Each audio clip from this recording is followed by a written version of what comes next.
They said I'd ruin the family image, so they removed my name from the guest list. That's how I found out I wasn't welcome at the biggest night of my life, the company award ceremony I helped build from scratch, without me, and the people behind this betrayal? My own family.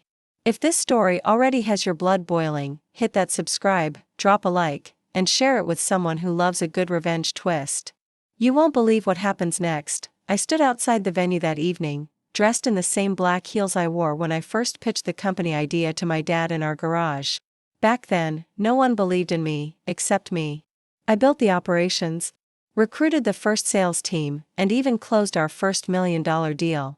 But when the business started booming, my role quietly faded, replaced by family politics. Olivia, it's a family brand now.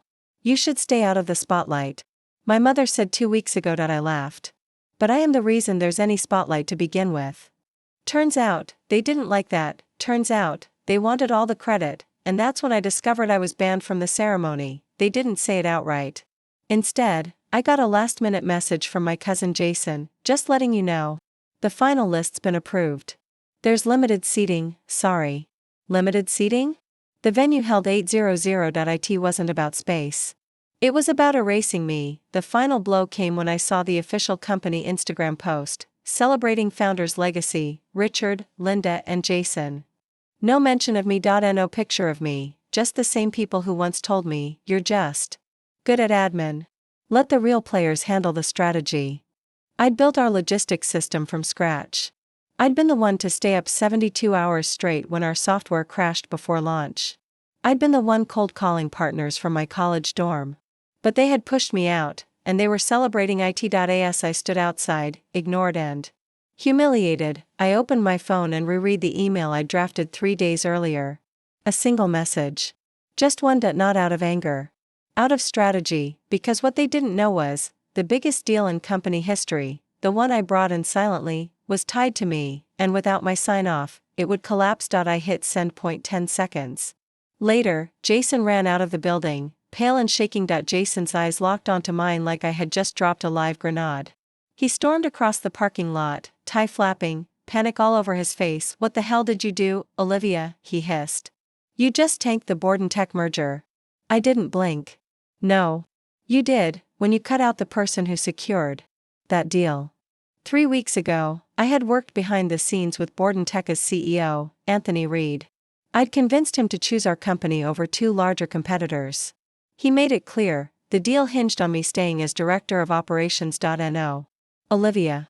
No merger, but my family didn't know that.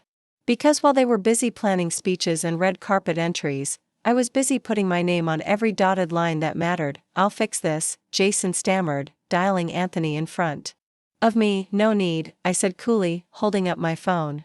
He already called me back. Anthony's voice boomed through speaker. I just got Olivia's email. If she's not part of this company's leadership, our partnership ends, effective immediately.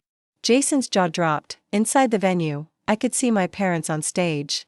My mom was mid-sentence, saying something about family values, when the main screen behind her suddenly glitched and cut to black. Seconds later, the MC whispered in her ear, and her face went ghost white. I didn't even need to be in the room to know the deal news had just hit them. Jason turned to me again, his voice cracking.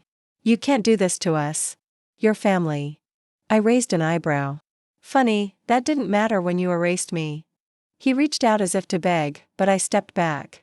Jason, do you even know how much that deal was worth? He stayed silent. $48 million. And guess whose name is on the master contract? His face crumpled. Mine? I was calm because this wasn't revenge. This was a lesson. He finally said what I knew was coming. What do you want? I looked at the glowing company banner behind him, my family's names up in lights while mine had been scrubbed clean. I smiled. I want the stage. The ballroom went silent as I stepped through the side entrance and walked straight toward the stage. The spotlights weren't meant for me tonight, but they found me anyway. My mother froze mid-sentence. My father's face twisted in shock.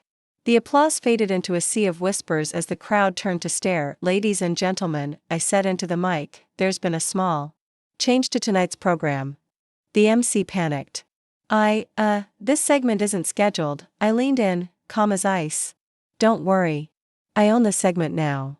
Gasps echoed through the room. My father stepped forward, mic in hand. Olivia. Stop this madness, this isn't the time, I interrupted. No, Dad. The time was when you erased me from your little slideshow. When you banned me from the guest list.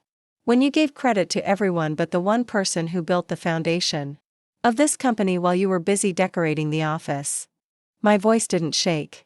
My hands didn't tremble. But the rage that had burned in silence for years, it finally had a voice. I clicked the remote in my pocket.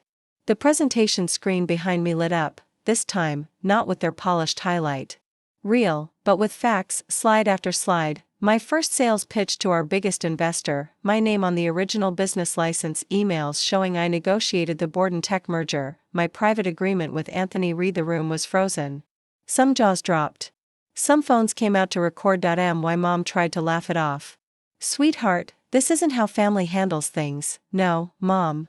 This is how you handle things: silencing, sidelining, gaslighting. But tonight? I speak. Then came the final blow. I opened my bag and pulled out a printed copy of the amended shareholder document. I now hold 51% of the company's shares. You could hear the silence crash. My father staggered. That's impossible. I never. You forgot something, Dad, I said, stepping closer. The moment you signed those shares over to Jason to avoid taxes, he needed someone to hold them temporarily. And I was your harmless admin girl, remember? My cousin's face turned gray. I turned to the audience. So yes? I wasn't on the guest list. But I'm now the majority owner of this company.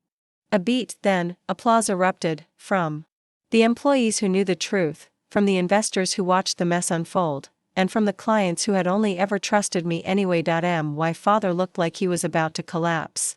My mother was holding back tears. Jason was frozen in place, and I took the mic one last time and said, let's continue the award ceremony, but this time, let's honor the real legacy. But Olivia's biggest move was still coming. The room was on fire, not with chaos, but with something even more dangerous: silence and realization. No one moved. No one breathed. Every eye was on me. I stood center stage, heels firm on the floor that was once denied to me. For years, they dismissed me as just the helpful daughter, the background character in their empire. But tonight, I was rewriting the script, in real time. The spotlight hit me differently now. It didn't burn. It belonged. I turned slightly, locking eyes with the three people who once called the shots: Dad, Mom, and Jason. Their faces looked hollow, like they were witnessing their kingdom crumble right in front of them. And they were. I held the mic. Again. For those of you wondering if this is personal, yes. It is. Because when you spend years building something, only to be told you're not presentable enough to sit at the front row of your own story, it stops being business. It becomes war. My father tried to speak again, but I raised a hand. Let me finish. I took a deep breath, not because I was nervous, because I wanted to feel this moment fully. Everything you see today, I said, pointing to the giant screens showing milestones, offices, partnerships, didn't come from fancy board meetings. It came from sleepless nights. From staying up while Jason flew out for team-building trips. From fixing spreadsheets while Mom decorated the conference room for Instagram. From negotiating with ruthless partners while Dad called me too emotional to be in the room. I paused. Let it sting. Tonight's award for Visionary of the Year, it's not about money. It's about impact. About sacrifice. About who actually led this company through its darkest hours. And if that doesn't fit your definition of family values, then maybe the family needs a new definition. A murmur swept through the crowd. Some people clapped quietly. Others looked ashamed, but I wasn't finished. I've decided to make some changes, I said, my voice now laced with calm authority. Effective immediately. Jason, you're removed from the executive board. Your fake promotion last year? Reversed. Mom, your role as creative advisor, it ends tonight. And Dad, he looked like he'd seen a ghost, you'll remain as founder in name. But all decision-making is now under a new title, CEO. Gasps. Whispers. Stares. I'll take it from here. For the first time in my life, I saw fear in my father's eyes. Not anger. Not disappointment. Just pure, undeniable fear, and still, I wasn't done. I pulled out my phone and opened a live stream on the company's official page. Within seconds, thousands of followers joined. The press, partners, and employees across the country were watching. "Hi, everyone," I smiled into the camera. This wasn't the plan for tonight, but I thought it was time the truth came out.